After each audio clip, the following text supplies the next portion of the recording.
नमस्कार। तो जिस फिल्म का सबको इंतजार था, धुरंधर, उसकी पहली क्रिटिकल रिव्यू आ गई है।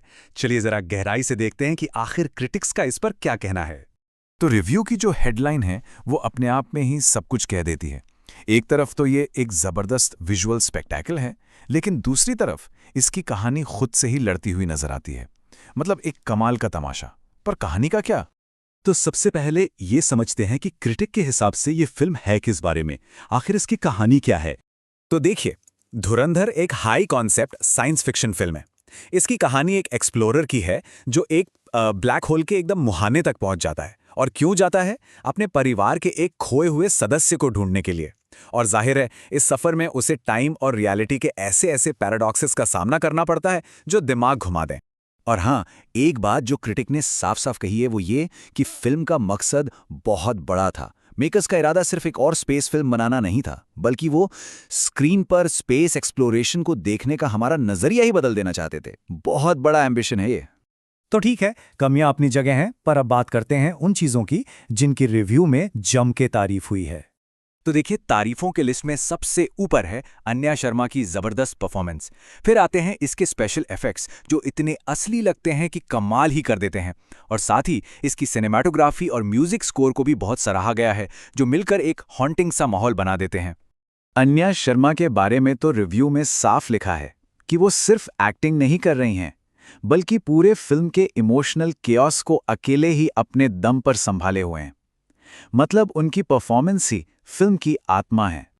और जब बात आती है टेक्निकल चीजों की, मतलब विजुअल्स और साउंड की, तो स्कोर देखिए, 9.5 आउट ऑफ 10। क्रिटिक ने इसे वर्चुअली फ्लॉलेस यानी लगभग बेदाग बताया है। ये स्कोर मिलना अपने आप में एक बहुत बड़ी बात है।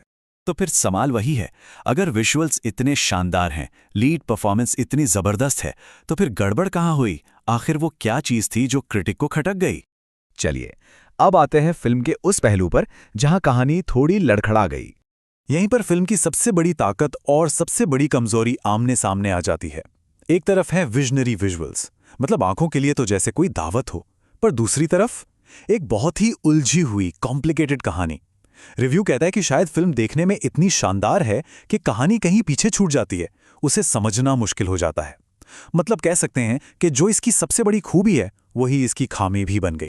तो क्रिटिक्स को असल में क्या पसंद नहीं आया? पहली चीज, स्क्रिप्ट बहुत कंफ्यूजिंग और उलझी हुई है। दूसरी, जो सपोर्टिंग कैरेक्टर्स हैं वो ठीक से उभर कर नहीं आ पाते। और फिल्म का जो दूसरा हिस्सा है, वहां पेस की भी दिक्कतें हैं। और हाँ, डायलॉग्स के बारे में कहा गया कि वो बहुत ज्यादा टेक्निकल और बेजान से हैं, उनमें इमोशन की कमी है। तो इन सब अच्छी बुरी बातों को मिलाकर क्रिटिक का फाइनल वर्डिक्ट क्या है? और सबसे बड़ा सवाल कि ये फिल्म आखिर किसके लिए बनी है? तो फाइनल रेटिंग है 3 स्टार 5 में से। एक मिलीजुली रेटिंग कह सकते हैं। तो निचोड़ क्या है? रिव्यू इसे एक फ्लॉड मास्टरपीस कहता है। मतलब एक ऐसी फिल्म जो देखने में तो कमाल है, एक जबरदस्त सिनेमैटिक एक्सपीरियंस है, पर अपनी कहानी की बड़ी बड़ी एम्बिशंस के बोझ तले थोड़ा दब गई। तो इसे ऐसे समझ सकते हैं, अगर हार्ड साइंस फिक्शन, बड़े बड़े आइडियाज और ऐसी विजुअल दुनिया पसंद है जिसमें खो जाने का मन करे, तो ये फिल्म जरूर देखनी चाहिए। लेकिन अगर एक सीधी सरल कहानी, इमोशनल डायलॉग्स और कैरेक्टर्स से जुड़ाव ज्यादा पसंद है, तो हो सकता है कि यह फिल्म थोड़ी निराश करे। और यहीं पर इस सवाल के साथ हम आज का ये विश्लेषण समाप्त करते हैं कि क्या धुरंधर को आने वाले सालों में एक मिसअंडरस्टूड क्लासिक के तौर पर याद किया जाएगा, या फिर सिर्फ एक खूबसूरत लेकिन खोखले स्पेक्टेकल के तौर पर? इसका फैसला तो वक्त और ऑडियंस ही करेगी।